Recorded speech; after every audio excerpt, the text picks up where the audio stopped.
സാലിസ് പ്ലേറ്റിൻ്റെ പുതിയൊരു എപ്പിസോഡിലേക്ക് എല്ലാവർക്കും സ്വാഗതം. നമ്മൾക്ക് പെസഹയ്ക്കല്ലേ, ഇപ്പോൾ പെസഹപ്പം ഉണ്ടാക്കണ്ടേ. അപ്പോൾ ആദ്യം നമുക്ക് പുഴുങ്ങണ അപ്പം ഉണ്ടാക്കാം. അതിന് വേണ്ടിയിട്ട് ഏതെങ്കിലും നിങ്ങൾക്ക് ഇഷ്ടമുള്ളൊരു കപ്പിൻ്റെ അകത്ത് 3 കപ്പ് പച്ചരി ഇടുക. അതിനെ നല്ലപോലെ കഴുകിയിട്ട് ഒരു 4-5 മണിക്കൂർ സോക്ക് ചെയ്യാനിടുക. അതുപോലെ തന്നെ ആ അളന്ന കപ്പിൽ തന്നെ 1 കപ്പ് ഉഴുന്ന് നല്ലപോലെ കഴുകിയിട്ട് അതിനെ നമുക്ക് വറുത്തെടുക്കണം. ഒരു കാര്യം നിങ്ങൾ എപ്പോഴും ഓർമ്മയിൽ വെച്ചോട്ടോ, 3:1, അതായത് 3 അരി എടുക്കുമ്പോൾ 1 ഉഴുന്ന്. അപ്പോൾ 3:1 എന്നുള്ള റേഷ്യോയിൽ ആണ് ഈ കലത്തപ്പവും പുഴുങ്ങണ അപ്പമൊക്കെ നമ്മൾ ഉണ്ടാക്കുന്നത്. പുഴുങ്ങണ അപ്പത്തിന് നമ്മൾ ഉഴുന്ന് വറുക്കുമ്പോഴേ ചെറുതായിട്ടൊരു ചുമന്ന കളർ അവിടെ ഇവിടെയൊക്കെ ഒന്ന് വന്നേച്ചാൽ മതി. അപ്പോഴേക്കും നമുക്ക് ഓഫ് ചെയ്തിട്ട് തണുത്ത് കഴിയുമ്പോൾ ഒരു 1-1.5 മണിക്കൂർ വെള്ളത്തിലിട്ടൊന്ന് സോക്ക് ചെയ്തെടുക്കാം. നേരത്തെ നമ്മൾ സോക്ക് ചെയ്യാൻ വെച്ചേക്കണ അരി ഇപ്പോൾ നമുക്കൊരു അരിപ്പയുടെ അകത്തേക്ക് വാരി വയ്ക്കാം. അതിൻ്റെ വെള്ളമൊക്കെ പോട്ടെ. വെള്ളം എല്ലാം പോയി കഴിഞ്ഞ് കഴിയുമ്പോൾ നമുക്കിതിനെ ഒന്ന് പൊടിച്ചെടുക്കാം. ചെറിയ തരിതരിപ്പോട് കൂടിയിട്ടാണ് പൊടിച്ചെടുത്തേക്കണത്. ഇനി നമുക്ക് ഉഴുന്നും കൂടി ഒന്ന് അരച്ചെടുക്കാം. ഞാൻ നഗയ്ക്കല്ല, അതിൻ്റെ മുകളിൽ വെള്ളം വെച്ചിട്ടാണ് ഇത് അരച്ചെടുക്കുന്നത്. കാരണം വറുത്ത ഉഴുന്നായതുകൊണ്ട് നല്ലപോലെ വെള്ളം വേണ്ടി വരും. അപ്പോൾ അതിന് നന്നായിട്ട് അരച്ചിട്ട് അതിനൊരു പാത്രത്തിലേക്ക് മാറ്റി കൊടുക്കുക. ഇനി വേണ്ടത് നമുക്ക് തേങ്ങ അരച്ചെടുക്കണം. നമ്മൾ നേരത്തെ മെഷർ ചെയ്ത ആ കപ്പിൻ്റെ അകത്ത് തന്നെ 3 കപ്പ് തേങ്ങയാണ് ഞാൻ ഈ മിക്സിയുടെ ജാറിലേക്ക് ഇട്ട് കൊടുത്തേക്കണത്. ഇതിലേക്ക് 1/2 ടീസ്പൂൺ ജീരകവും 2 കഷ്ണം വെളുത്തുള്ളിയും 2 കഷ്ണം ചുവന്നുള്ളിയും കൂടിയിട്ട് ചേർത്ത് കൊടുക്കുക. എന്നിട്ട് ഈ നമ്മൾ അളന്ന മെഷർ ചെയ്ത കപ്പില്ല, ആ കപ്പിൻ്റെ അകത്ത് 1 കപ്പ് വെള്ളവും കൂടി ചേർത്തിട്ട് ഒന്ന് ഒതുക്കിയെടുക്കുക. ഇതിനെ നമുക്ക് ആ പാത്രത്തിലേക്ക് ഇട്ട് കൊടുക്കാം. ഇപ്പം നമ്മൾ അരി പൊടിച്ചതും ഉഴുന്നരച്ചതും തേങ്ങ അരച്ചതും എല്ലാം കൂടിയിട്ട് ചേർത്ത് കൊടുത്തേക്കാണ്. ഇതിന് നല്ലൊരു മയം കിട്ടാൻ വേണ്ടിയിട്ട് ഞാനൊരു 3 ടീസ്പൂൺ ചോറിൻ്റെ അകത്ത് 2 സ്പൂൺ വെള്ളം ചേർത്ത് നല്ലപോലെ പേസ്റ്റ് പോലെ അരച്ചിട്ട് ഈ മിക്സിയിൽ നിന്ന് 2.5 ടീസ്പൂണും കൂടിയിട്ട് ഈ മിക്സിൻ്റെ അകത്തേക്ക് ചേർത്ത് കൊടുക്കുകയാണ്. ഇനി ഒരു സ്പാറ്റില വെച്ചോ അല്ലെന്നുണ്ടെന്നുണ്ടെങ്കിൽ കൈ വെച്ചോ ഒക്കെ നമുക്ക് ഇതിനെ ഒന്ന് മിക്സ് ചെയ്തെടുക്കാം. ഇതിലേക്ക് ആവശ്യമായിട്ടുള്ള ഉപ്പ് ചേർക്കാനായിട്ട് മറക്കരുത് കേട്ടോ. 1/4 ടീസ്പൂണിനൊക്കെ ഇച്ചിരി കൂടെ കൂടുതലുണ്ട്. കുറേശ്ശെ ഇട്ട് മിക്സ് ചെയ്യുക. അപ്പോൾ നമുക്ക് ഉപ്പ് കൂടുതലായിട്ട് പോകില്ല. ഈ മാവിൻ്റെ ഒരു കൺസിസ്റ്റൻസി എന്ന് പറഞ്ഞിട്ടുണ്ടെന്നുണ്ടെങ്കിൽ ഇഡ്ഡലി മാവിൻ്റെ അത്രയും തിക്നെസ് വേണ്ട, അതിൻ്റെ ഇച്ചിരി കൂടി താഴെ എന്ന് വെച്ചാൽ മതി. അപ്പത്തിൻ്റെയും ദോശയുടെയൊക്കെ മാവിൻ്റെ പരുവല്ലേ, ആ പരുവത്തിലായാലും കുഴപ്പമില്ല. നമ്മൾ ഉണ്ടാക്കാൻ പോകുന്നത് പുളിപ്പില്ലാത്ത അപ്പം ആയതുകൊണ്ട് ഇതിനെ ഒട്ടും റെസ്റ്റ് ചെയ്യിപ്പിക്കേണ്ട ആവശ്യമില്ല. നമുക്ക് പെട്ടെന്ന് ഇതിനെ സ്റ്റീം ചെയ്തെടുക്കാം. സ്റ്റീം ചെയ്യാനുള്ളൊരു പാത്രം അടുപ്പത്തേക്ക് വയ്ക്കുക. ഞാനിവിടെ ഒരു കുക്കറാണ് യൂസ് ചെയ്യണേ.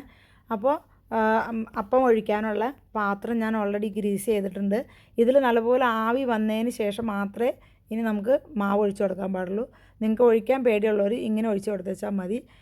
ഒരു 1/4 ഭാഗം വരെ ഈ പ്ലേറ്റിൻ്റെ അകത്ത് നിങ്ങൾക്ക് മാവ് ഒഴിച്ചു കൊടുക്കാം. ഇതുണ്ടാക്കുന്നത് പെസഹയുടെ എണ്ണ അല്ലാത്തതുകൊണ്ട് ഞാൻ കുരിശിടണില്ല കേട്ടോ. ഈ അപ്പത്തമ്മയാണ് നമ്മൾ കുരിശിടുന്നത്. അപ്പോൾ പെസഹയുടെ എണ്ണ ഉണ്ടാക്കുമ്പോൾ ഓശാനയുടെ എണ്ണ ബ്ലസ് ചെയ്ത് കിട്ടി കുരുത്തോലയില്ലേ, അത് വെച്ചിട്ട് നമുക്ക് കുരിശ് ഉണ്ടാക്കാം.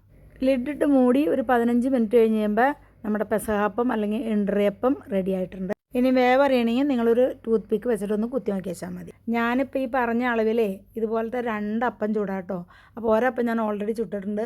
ആ ബാക്കിയുള്ള അപ്പത്തിൽ വേണമെന്നുണ്ടെങ്കിൽ നമുക്ക് ഉള്ളിയും സാധനങ്ങളൊക്കെ ഇട്ടതിന് ശേഷം കലത്തപ്പമായിട്ട് ചുട്ടെടുക്കാം. ഞാനിപ്പോൾ അതുകൊണ്ട് കലത്തപ്പം ചുടണില്ല. ഞാൻ കലത്തപ്പം ചുടുന്നത് വേറൊരു മെത്തേഡിലാണ്. അപ്പോൾ അതിന് വേണ്ടിയിട്ട് ഞാൻ കുറച്ച് ഉള്ളി നന്നാക്കി എടുക്കുകയാണ്. 10-20 ചുവന്നുള്ളി നല്ലപോലെ നീറ്റായിട്ട് കഴുകിയിട്ട് കട്ട് ചെയ്ത് ഇതുപോലെ മാറ്റി വയ്ക്കുക. ഒരു ചെറിയ കഷ്ണം ഇഞ്ചി കുരുകുരുന്നൊന്ന് കട്ട് ചെയ്തെടുക്കുക. ഒരു ചെറിയ തേങ്ങയുടെ പകുതി മുറി എടുത്തിട്ട് അതിനെ ഇതുപോലെ കട്ട് ചെയ്ത് വെച്ചിട്ടുണ്ട്. ഇനി നമുക്കിതിനെല്ലാം ഒന്ന് വറുത്തെടുക്കാം. അതിനുവേണ്ടി ഒരു പാൻ അടുപ്പത്തേക്ക് വെച്ച് വെളിച്ചെണ്ണ ഒഴിച്ച് കൊടുത്തേക്കാണ്. ആദ്യം നമുക്ക് തേങ്ങ തന്നെ വറുത്തെടുക്കാം. തേങ്ങ നല്ല മൂപ്പിച്ച് നല്ല ചുമന്ന കളറിൽ തന്നെ വറുത്ത് കോരണം. തേങ്ങ അതിൽ നിന്ന് കോരി മാറ്റി വേറൊരു പാത്രത്തിലേക്ക് ഇട്ടതിന് ശേഷം നമുക്ക് ചുമന്നുള്ളി അരിഞ്ഞതും കൂടി ഇട്ട് കൊടുക്കാം. അതും നല്ല ക്രിസ്പി ആയിട്ട് നമുക്ക് വറുത്ത് കോരാം. ചുമന്നുള്ളി അതിൻ്റെ അകത്ത് നിന്ന് കോരി മാറ്റിയതിന് ശേഷം ഒരു 2 തണ്ട് വേപ്പില ഒന്ന് വറുത്ത് കോരിയെടുക്കാം. നേരത്തെ ഞാൻ നിങ്ങളോട് പറഞ്ഞില്ലേ ആ മാവിൻ്റെ അകത്തേക്ക് ഇങ്ങനെ ഉള്ളിയും എല്ലാ കൂട്ടും ചേർത്തിട്ട് ഉണ്ടാക്കാമെന്ന്. ഇനി അരി അരയ്ക്കാനൊക്കെ ബുദ്ധിമുട്ടാണ്, പ്രയാസമുള്ളവരാണെന്നുണ്ടെന്നുണ്ടെങ്കിൽ പത്തിരിപ്പൊടിയും പുട്ടുപൊടിയും ഈക്വലായിട്ട് എടുക്കുക. 3:1 എന്നുള്ള പ്രപ്പോർഷനിൽ ഉഴുന്നെടുക്കുക. എന്നിട്ട് അത് വെച്ച് ചെയ്താൽ ഈ അപ്പം നല്ല കറക്റ്റായിട്ട് വരും. ഞാനിപ്പോൾ കലത്തപ്പം ഉണ്ടാക്കണത് എന്താണെന്നറിയാമോ? ഇത് ഈ അരി വെച്ചിട്ടാണ്. നമ്മൾ റോ റൈസ് എന്ന് പറയില്ലേ, അതായത് പുഴുങ്ങി കുത്താതെ കൊണ്ട് എടുക്കണ അരി. ഇത് കടകളിലെല്ലാം നമുക്ക് കിട്ടും. ഇല്ലെങ്കിൽ പച്ചരി വെച്ചിട്ടാണെന്നുണ്ടെങ്കിൽ ഞാൻ പറഞ്ഞല്ലോ ചെയ്യാമെന്ന്. നേരത്തെ നമ്മളുണ്ടാക്കിയ എണ്ടറിയപ്പത്തിൻ്റെ സെയിം മെഷർമെൻറ്റാണ് കേട്ടോ. ഞാനിവിടെ 3 കപ്പിന് 1 കപ്പ് ഉഴുന്ന് അങ്ങനെയാണ് എടുത്തേക്കണത്. അരി ഇതേ വെള്ളത്തിലിട്ടിട്ടുണ്ട്, അത് അവിടെ കിടക്കട്ടെ. ഉഴുന്ന് അതുപോലെ തന്നെ കഴുകി വറുത്തെടുക്കാനായിട്ട് പോവാണ്. അപ്പോൾ ഒരു പാൻ്റെ അകത്തേക്ക് ഇട്ടു. ഇതിൻ്റെ അകത്ത് ഉഴുന്ന് നല്ലപോലെ നമ്മൾ ചുമന്ന കളറിൽ തന്നെ വറുത്ത് കോരണം. ചൂടാറി കഴിയുമ്പോൾ നമുക്കൊരു 1.5 മണിക്കൂർ ഇതിനെ വെള്ളമൊഴിച്ച് സോക്ക് ചെയ്യാനായിട്ട് ഇടാം. കുതിർത്തിയിട്ടിരുന്ന അരി ഇത് ഞാൻ വെള്ളം വാലാനായിട്ട് ഒരു ഓട്ടപാത്രത്തിലേക്ക് മാറ്റി വെച്ചേക്കാണ്. വെള്ളം എല്ലാം പോയി കഴിയുമ്പോൾ നമുക്ക് ഒന്ന് ചതച്ചെടുക്കാം. അതിനെ പൊടിക്കണ്ട. അത് നമ്മുടെ മിക്സിയുടെ അകത്തൊക്കെ ഇഞ്ച് പൾസ് എന്നൊക്കെ പറഞ്ഞത് കാണാനല്ലേ, അതായത് റൈറ്റ് സൈഡിലേക്കല്ല ലെഫ്റ്റ് സൈഡിലേക്ക് തിരിച്ച്. ഇതിന് നല്ലപോലെ തരി വേണം, അത്രയേ ഉള്ളൂ സംഭവം. ഉഴുന്ന് നമുക്കിതുപോലെ തന്നെ ഒന്ന് അടിച്ചെടുക്കാം. അതായത് നഖമൊക്കെ വെള്ളം വെക്കണം കേട്ടോ. നഖമൊക്കെ ഇച്ചിരി കൂടുതലായാലും കുഴപ്പമില്ല. അതിന് ശേഷം ഒന്ന് ചതച്ച് ഇതിനെ അരച്ചെടുക്കണം. ഫുൾ അരയരുത്. നമ്മൾ നേരത്തെ പൊടിച്ചെടുത്ത അരിപ്പൊടിയും അതുപോലെ തന്നെ ഉഴുന്നും എല്ലാം കൂടി ഇട്ട് കൊടുക്കുക. അതിൻ്റെ കൂട്ടത്തിൽ അളന്നെടുത്ത കപ്പുണ്ടല്ലോ, ആ കപ്പിൽ 3 കപ്പ് തേങ്ങയും കൂടി കൂടിയിട്ട് ചേർത്ത് കൊടുക്കുക. ഡയറക്റ്റ് മിക്സിയിലൊന്നും അടിക്കണ്ട. ഇനി ഇതിലേക്ക് ആവശ്യമായിട്ടുള്ള ഉപ്പും കൂടെ ചേർത്ത് കൊടുക്കുകയാണ്. അതിന് ശേഷം നമ്മൾ നേരത്തെ വറുത്ത് വെച്ചേക്കണ ഉള്ളി സാധനങ്ങളൊക്കെ ഇല്ലേ, അതിൻ്റെ അകത്തുനിന്ന് ഒരു പകുതിയുടെ അടുത്ത് ഈ മിക്സിൻ്റെ അകത്തേക്ക് ചേർത്തിട്ട് നല്ലപോലെ കൈ വെച്ചിട്ട് മിക്സ് ചെയ്തെടുക്കുക. ആദ്യം കൈ കൊണ്ട് എല്ലാ ഭാഗങ്ങളും ഒന്ന് തിരുമ്മി വയ്ക്കുക. പിന്നെ ആവശ്യത്തിന് മാത്രം വെള്ളം ഒഴിച്ച് കൊടുക്കുക. ഇഡ്ഡലി മാവ് പോലെയല്ല, അതിനേക്കാളും കട്ടിയാണ് കേട്ടോ ഇതിൻ്റെ കൺസിസ്റ്റൻസി.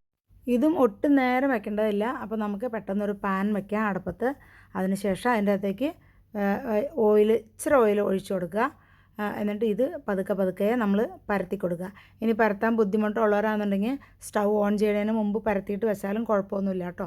അതിന് ശേഷം നമ്മൾ വറുത്ത ആ ഉള്ളി സാധനങ്ങളൊക്കെ ഇല്ല, അത് ഇതിൻ്റെ മീതേക്ക് വെച്ചിട്ട് ഒരു സ്പൂണും കൊണ്ട് പതിയെ ഒരു സോഫ്റ്റ് ടച്ച് പതുക്കെ ഒന്ന് അമർത്തി കൊടുത്താൽ അത് അവിടെ പിടിച്ചിരുന്നോളൂ. ഞാനിതിനെ നല്ലപോലെ തിന്നായിട്ടാണ് കേട്ടോ പരത്തിയേക്കണത്. നമ്മുടെ ഉള്ളി വറുത്ത വെളിച്ചെണ്ണ അവിടെ ഇരിപ്പില്ലേ, ആ വെളിച്ചെണ്ണ ഇതിൻ്റെ സൈഡ് വഴി മുഴുവൻ ഇങ്ങനെ ഒഴിച്ച് കൊടുക്കണം. ആ വെളിച്ചെണ്ണയിൽ കിടന്ന് ഇത് വേവുമ്പോഴാണ് ഇതിന് ഏറ്റവും നല്ല ടേസ്റ്റ് വരണേ. ഇനി നമുക്കൊരു ലിഡ് വെച്ച് മൂടിയിട്ട് ലോ ഫ്ലെയിമിൽ ഇതിനെ ചുട്ടെടുക്കാം. ഒരു 10 മിനിറ്റ് കഴിഞ്ഞ് കഴിയുമ്പോൾ നമ്മൾ ഇതിനൊന്ന് തിരിച്ചിട്ട് കൊടുക്കണം കേട്ടോ. ലോ ഫ്ലെയിമിലാണെന്നുണ്ടെങ്കിലും നമ്മൾ തിരിച്ചിട്ട് കൊടുത്തു കഴിഞ്ഞിട്ടുണ്ടെന്നുണ്ടെങ്കിൽ ഒരു 2-3 മിനിറ്റ് അത് കഴിയുമ്പോഴേക്കും നമ്മൾ ഈ അപ്പം മാറ്റണം കേട്ടോ ഫ്രൈ പാനിൽ നിന്ന്. ഇല്ലെങ്കിൽ നമ്മൾ ഇട്ടേക്കണ ഉള്ളിയൊക്കെ കരിഞ്ഞു പോകാനായിട്ടുള്ള ചാൻസ് ഉണ്ട്. ആ അളവിൽ ഞാൻ ഇതുപോലത്തെ 2 അപ്പം ചുട്ടിട്ടിട്ടുണ്ട്. ഇനി നമുക്ക് പെസകപ്പാൽ ഉണ്ടാക്കാം. അപ്പോൾ അതുകൊണ്ട് ഞാൻ പുഴുക്കലരിയാണ്. ഇത് 2 സ്പൂൺ എടുത്തിട്ട് ഇത് നല്ലപോലെ കഴുകി ഫ്രൈ പാനിലിട്ടൊന്ന് വറുത്തെടുക്കുകയാണ്. നമ്മൾ ഇട്ടേക്കണ അത്രയും അരി നല്ലപോലെ മൊരിഞ്ഞ് പൊട്ടി വരണം. ഇത് മീഡിയം ടു ഹൈ ഫ്ലെയിമിലിട്ടിട്ട് വറുത്തെടുക്കണം കേട്ടോ.